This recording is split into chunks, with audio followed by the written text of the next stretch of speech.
जब नमरूद और उसकी कौम हजरत इब्राहीम अलैहिस्सलाम को जला डालने पर मुत्तफिक हो गई तो उन्होंने आप अलैहिस्सलाम को एक मकान में कैद कर दिया और कोसा बस्ती में पत्थरों की एक लंबी चौड़ी चार दीवारी बनाई।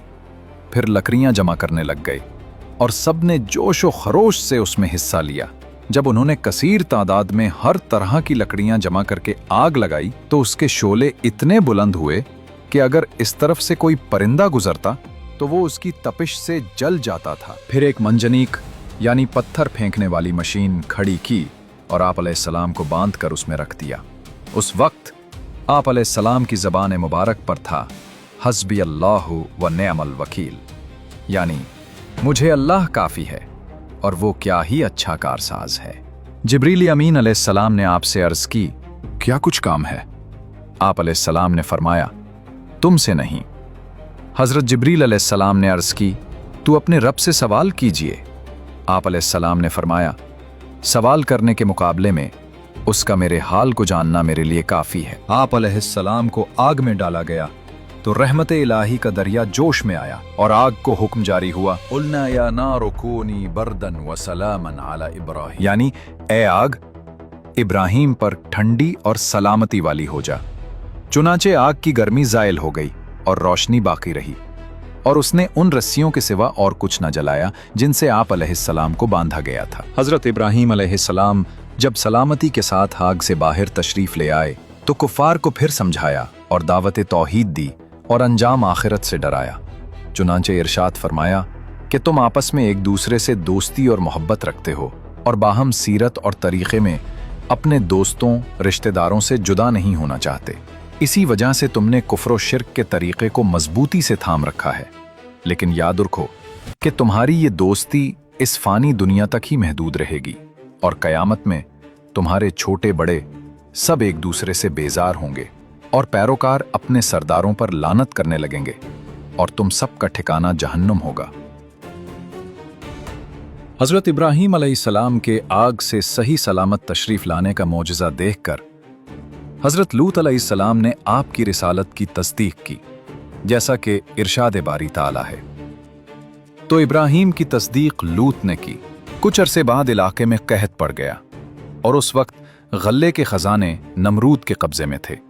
चुनाचे लोग उसके पास जाते और गल्ला ले आते थे। हज़रत इब्राहीम अलैहिस्सलाम भी तशरीफ़ ले गए तो वहां आप अलैहिस्सलाम की नमरूद से गुफ्तगू हुई। नमरूद को हज़रत इब्राहीम अलैहिस्सलाम के अकायद और दावत के बारे में पहले से मालूमात थीं। अब जब आप अलैहिस्सलाम सामने आए तो पूछने लगा, तुम्हारा रब कौन है जिसकी तरफ तुम हमें बुला रहे हो? हज़रत इब्राहीम अलैहिस्सलाम ने जवाब दिया, मेरा वो है जो जिंदगी और मौत देता, यानी अजसाम में मौत व हयात पैदा करता है। ये एक अमदान दलील थी जिसमें बताया गया कि खुद तेरी जिंदगी खुदा के वजूद की गवाह है कि तू एक बेजान नुत्फा था जिसे उस करीम ने इंसानी सूरत दी और हयात अता फरमाई। फिर तेरी मुकर्ररा उम्र पूरी होने पर तुझे मौत देगा। इस दलील का जवाब नमरूद से बनना पड़ा, क्योंकि अपने अदम से वजूद में आने और नुत्फा से पूरा इंसान बने और इस सारे अमल के लिए लाजमी तौर पर किसी खालिक के मौजूद होने का कैसे इनकार कर सकता था। लेकिन मजमा के सामने शर्मिंदगी से बचने के लिए खामखा की बहस शुरू कर दी। चुनाचे नमरूद ने दो शख्सों को बुलाया, उनमें से एक को कत्ल कर दिया और दूसरे को छोड़ दिया और कहने लगा कि मैं भी जिंदा करता और मौत देता हूं, यानी किसी को गिरफ्तार करके छोड़ देना उसको जिंदा करना है। ये उसकी निहायत अहमकाना बात थी। कहां कत्ल करना और छोड़ना और कहां मौत व हयात पैदा करना। अक्ल व शऊर रखने वालों पर इससे जाहिर हो गया कि जो दलील व हुज्जत हज़रत इब्राहीम अलैहिस्सलाम ने कायम फरमाई वो हर शक को शुबहा को काट देने वाली है और इसका जवाब मुमकिन नहीं। लेकिन चूंकि नमरूद ने शर्म मिटाने के लिए कुछ न कुछ जवाब दे ही दिया था, अगरचे वो सरासर बातिल था, लिहाजा हज़रत इब्राहीम अलैहिस्सलाम ने उस पर दूसरी ऐसी दलील पेश फरमाई कि जिसका कोई मामूली ज़ाहिरी जवाब भी ना दिया जा सके कि ए रुबूबियत के झूठे दावेदारा, तो हयात व मौत की तख्लीक से आसान काम ही करके रख, और वो ये कि एक मुतहर्रिक जिस्म की हरकत को बदल दे, यानी सूरज जो मशरिक से तुलू होता है उसे मगरिब से तुलू कर दे।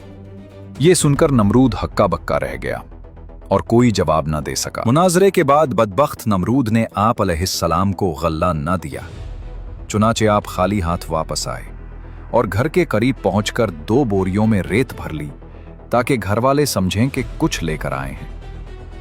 घर आते ही बोरियां रखकर सो गए। उस दौरान हजरत सारा रजी अल्लाह अन्हा ने बोरियों को खोला तो देखा कि दोनों उम्दा अनाज से भरी हुई हैं। आपने कुछ अनाज लेकर खाना तैयार किया और जब हजरत इब्राहीम अलैहिस्सलाम बेदार हुए तो देखा कि खाना तैयार है। पूछा, अनाज कहां से आया? अर्ज की, आप जो 2 बोरियां भरकर लाए हैं, इन्हें में से ये अनाज निकाला था। आप अलैहिस्सलाम समझ गए कि ये अल्लाह ताला की तरफ से अता करदा रिज़्क़ है। हजरत इब्राहीम अलैहिस्सलाम के आग से सही सलामत तशरीफ लाने, इतना अजीमुशान मोजज़ा देखने और उसके बाद मजीद तबलीग व नसीहत के बावजूद भी जब आपकी कौम बादशाह के डर और अपने बाप दादा की अंधी जाहिलाना तकलीद की वजह से ईमान न लाई और कुफ्र शिर्क पर बजिद रही, तो आपने उस जगह से हिजरत करने का इरादा फरमाया और अपने अहले खाना को हिजरत की तरगीब देते हुए फरमाया, मैं इस मकाम कुफ्र से हिजरत करके वहां चले जाऊंगा जहां जाने का मेरे रब हुक्म दे, अब वो मेरी रहनुमाई फरमाएगा।